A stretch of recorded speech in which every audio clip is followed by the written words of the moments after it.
Everyone. Happy Wednesday. Hope you're all having a good week so far. Thank you all so much for taking the time to be here today. We know that you are very busy, and so we appreciate you taking the time out of your busy schedules to join us for one of our awesome webinars. So today we have Gabriella, who is a default prevention specialist and is part of our government funding department, and she's going to be talking all about loans and specifically entrance counseling. So if you are taking out loans in order to fund your education, this is going to be a very valuable webinar for you to attend. And there's a lot of awesome information in this webinar.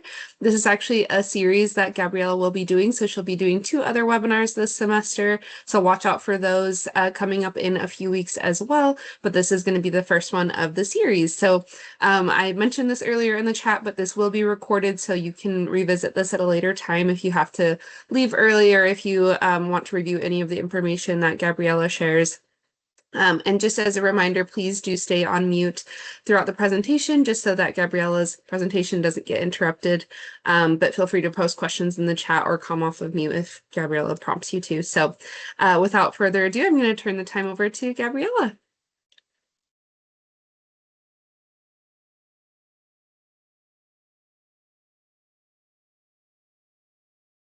Perfect. Think we're all set. And can anyone see my screen? I'll be sharing perfect. Thank you so much. Well, hi everyone and welcome to your Federal Learn Journey. I am so glad you're here. Officially, my name is Gabriela Berrios and I am part of the Default Prevention Task Force. So our mission is to ensure learners like you feel confident, informed, and also supported when it comes to managing your loans, both during school and as you transition into repayment. In today's webinar is all about giving you the right tools and knowledge you need to take charge of your financial future. So let's get started. So before you can access your federal student loans, you complete entrance counseling. This counseling is designed to ensure that you understand that you are borrowing and what you will need to do after graduation to manage your loans effectively. I have included a link for your reference. Okay. So in this session, we'll chat about your loan details, explore repayment options, and talk about why keeping up with your loans is so important. But don't worry, we'll make it simple and easy to understand so you feel confident and ready to handle it all. It is essential to understand the types of loans you're taking out. Subsidized loans don't accrue interest while you're in school, which is great. However, unsubsidized and Parent Plus loans will start accruing interest right away, which can lead to a higher loan balance if not managed properly. The Master Promissory Note, known as MPN, is a key document you'll sign before receiving your loan. This document legally binds you to repay the loan, even if you don't finish your program or can't find a job after graduation. You can download a copy of your signed MPN in studentaid.gov for your records. So your loan servicer will be your point of contact for managing payments, account details, or change in repayment plans, so it is important to stay in touch with them. So if you're wondering how you can find your loan servicer, you can find them by going into studentaid.gov using your FSA ID. Once you're in, head over to my loan servicer section and you'll see which company is managing your loans. Your servicer is there to keep you updated with important information like your repayment schedule, when your first payment is due, if you have questions about your interest rate, or if you need assistance with exploring options like deferment or forbearance. So don't hesitate to use them as a resource. They're here to help.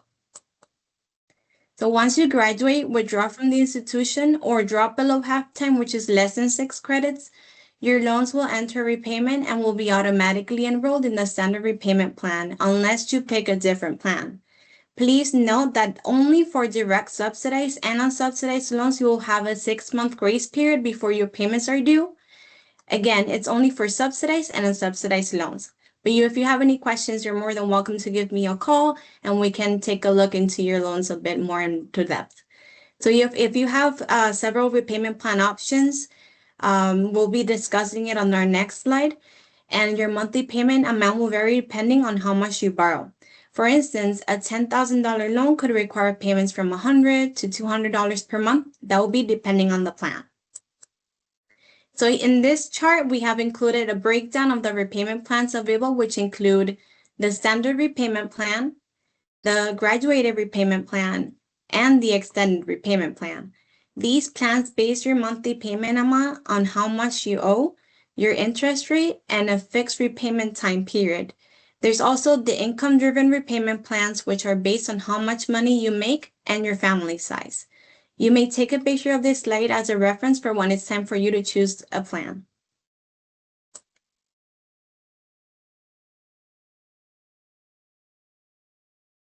So what happens if you don't repay? Let's break it down. Delinquency happens when you miss a payment, but it's not too late to fix it. Remember, one of its consequences is that it may impact your credit score. However, the difference between defaulting is that if you don't pay for 270 days, it could affect your credit score and result in other consequences such as weight garnishment, tax refund interception.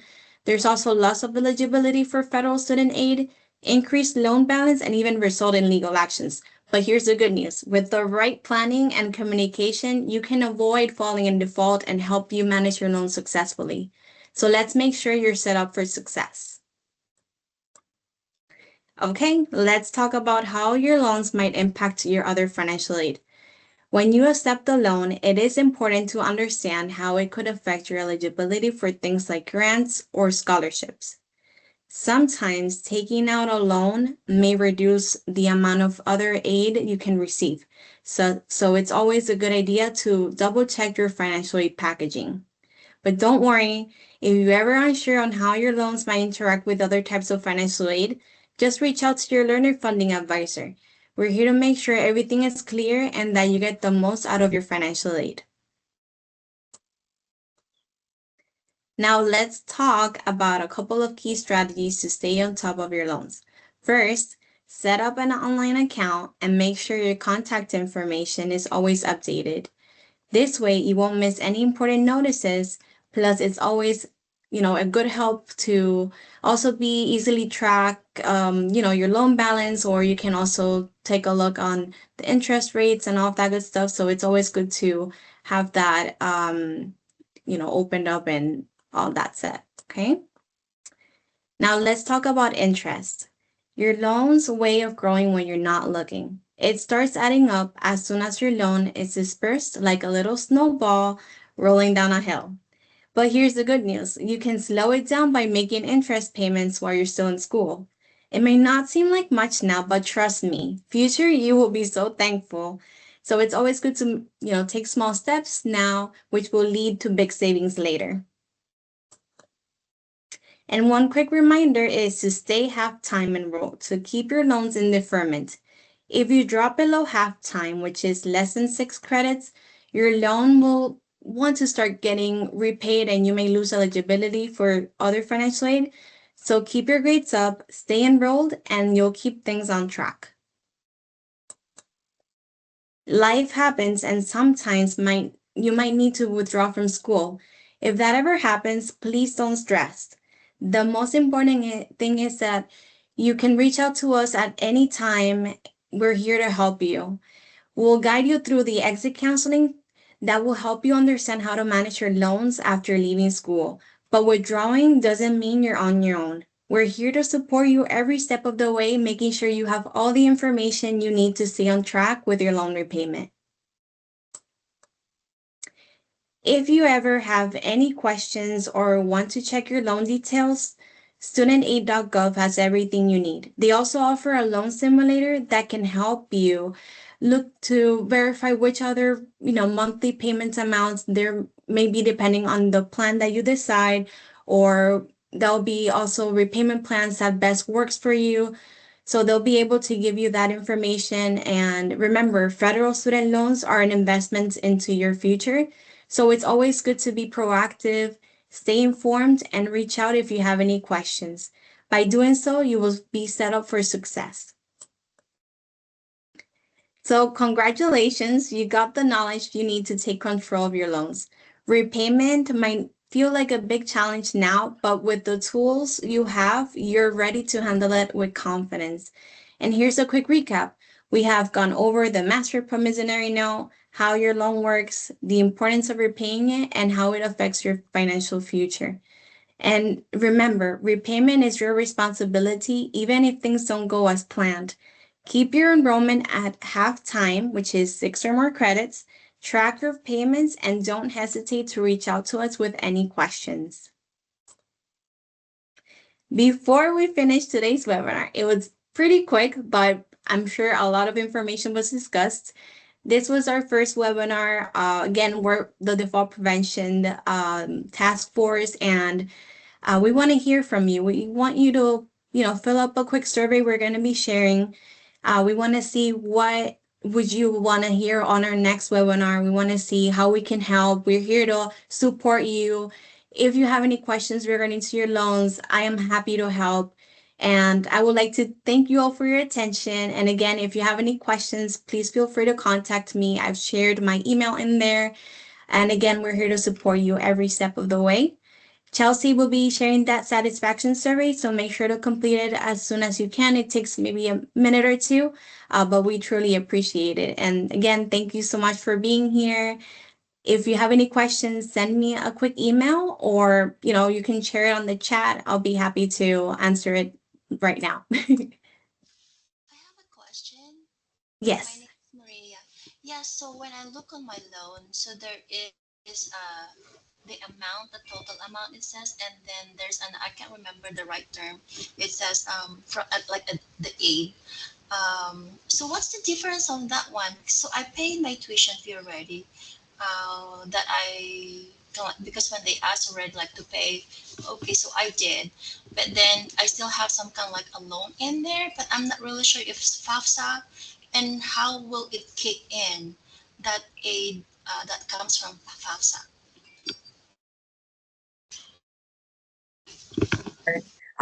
Student ledger.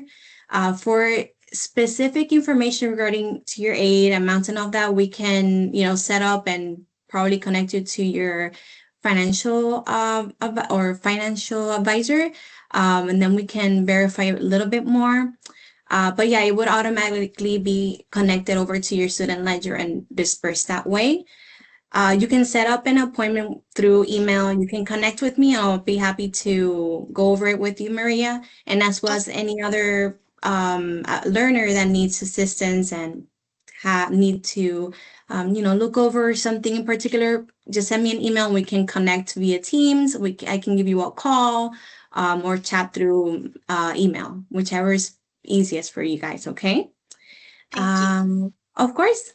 Let's see. We have, can you please confirm that repayment is made on studentaid.gov? So regarding repayment, are you referring to making a payment through your student lender or choosing a repayment plan? Okay, so loans, let me see, Jennifer. Right, so to make a payment regarding to your loans, then that will be directly with your student, with your lender, which you can find who would that be by going at studentaid.gov. And through there, then you can choose or you can see which will be your lender.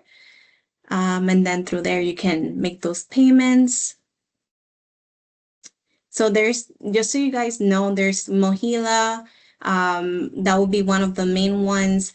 Through there, you can connect through studentaid.gov, and that would then allow you to make those payments through there as well. Let's see what other questions. So regarding disbursements in regards to loans, I would suggest to speak with your financial aid advisor. They will be able to then give you an idea of when those funds will be expected to be dispersed. And of course, that will be depending on the loan that you applied. You can connect with me and I'll be happy to connect you over to your advisor. So make sure to shoot me a quick email and I'll be happy to do that for you, Maxine. Let's see, what if there is a credit from FAFSA? When will that credit be sent to me? That will be with your advisor as well. Send me a quick email daily and I'll be happy to connect you over with your advisor, and then they can take a look on when or more or less they're expecting to receive those funds and have them dispersed over to you. What is a stipend? Okay, so stipends are when let's say you're getting the federal Pell Grant. So as soon as those funds are dispersed into your student ledger, whatever amount you would not use, and that will be then sent over to you.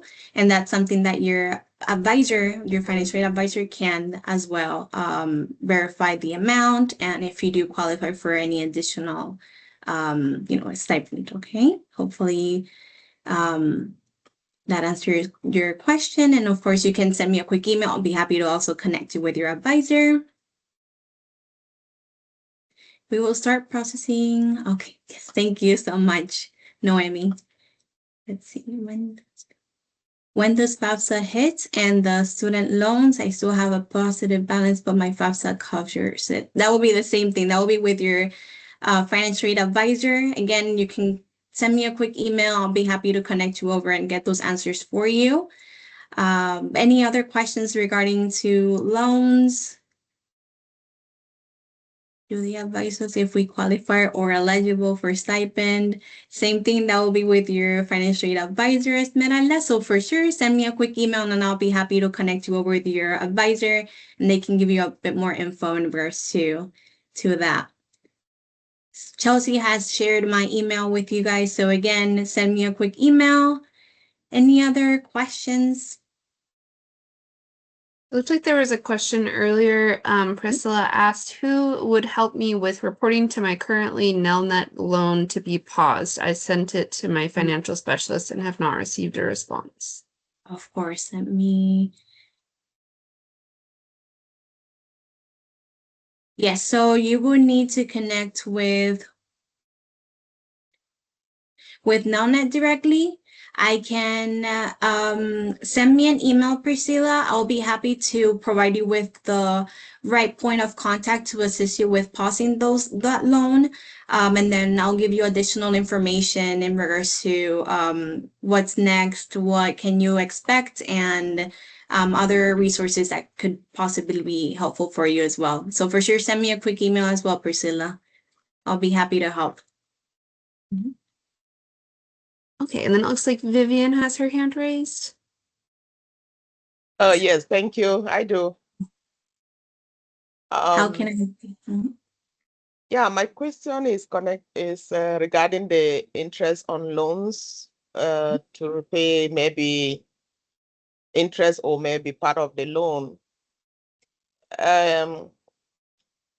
When you request for loan repayment and they calculate the interest and you want to start paying, do you kind of like, can you make a payment plan to pay like just partial, or you have to pay the full interest, or like including part of the loan? And you're speaking regards to once you're graduated or as a current learner? Current learner. Learner. Okay. And you're referring to all right. So that will be right. So I think that would be best if we can probably speak one-on-one so I can take a look on your loans and see just get a bit more information in regards to that, and then see a best plan, because the interest rate would depend on the loan you would have. And then we'll probably want to connect with your loan servicer to see what would be the next steps in regards to that percentage. And then we can go from there. But it is suggested that in the meantime, as an active learner, whatever you can contribute to lower that interest, that will be beneficial, because once you start in repayment, that would then give you a good plan to possibly lower that monthly payment and then go forward from there. So just send me a quick email and I'll be happy to discuss that with you, and we can take a look a bit more in depth if that works. Of course, I'm Thank happy you so to. much. Yeah. You're welcome. You're welcome. Yeah, send me a quick email. It's a little bit, I'm happy to provide any information, but since it's talking about loans, each learner is accounts are different. So I'll be happy to connect with each one of you and look a little bit more in depth to see what best works for each one of you, because all accounts are different, and I want to make sure that all the information that I'm providing is tailored for each learner. So again, I'm happy to help. Send me a quick email and we can arrange something when it's best for your for your calendar, for whatever time is best. I'll make sure to arrange it. Great, thank you. You're welcome. One more thing, Gabriella. Sorry, I keep asking. Anyhow, so I used to have I used FAFSA before from other institution, and it is under Mohila, which is the servicer. So now, since I'm on Nightingale, I don't know who would be my servicer. Is it gonna be the same servicer that I have from my previous? Because I'm trying to figure out, like, because you mentioned about like paying the interest now so that it won't be accumulated later on. So I'm trying just to figure out.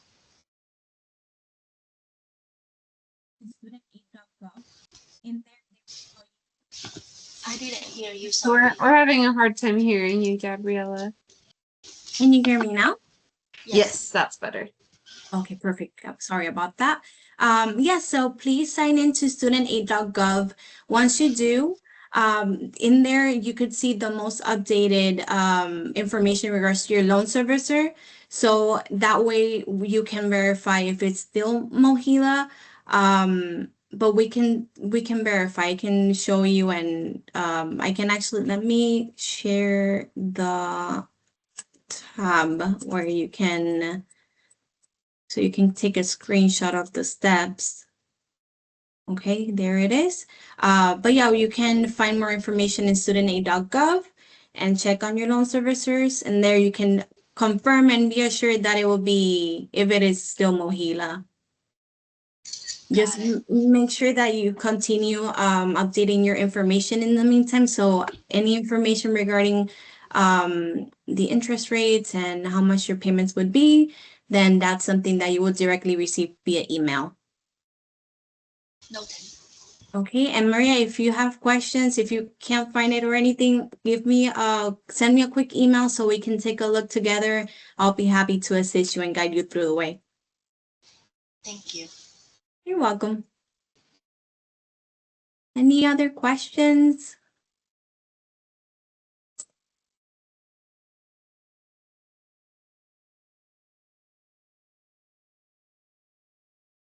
Yeah, I'm not seeing any other questions in the chat, but as Gabriella said, feel free to email her if you do think of any other questions. I pinned her email in the chat so that you guys can find it, and then she also has it up on the screen now. And then I did post a link to the survey about this webinar a bit ago, but we've had some comments in the chat, so I'm going to post it again. But yes, please fill out that webinar survey if you have time, just so that Gabriella can know what information you guys would like to learn about and get feedback on your thoughts on that. So thank you so much, Gabriella. And I will be posting this recording of this webinar in the chat. It only saves after everyone leaves the webinar, so please make sure not to accidentally stay on for a few hours. That has happened before. So I will post it as soon as it saves so that you guys can review this information as well. And then Gabriella will be giving 2 other webinars this semester, so definitely keep an eye out for those as well. So thank you so much, Gabriella, and thank you everyone for being here today.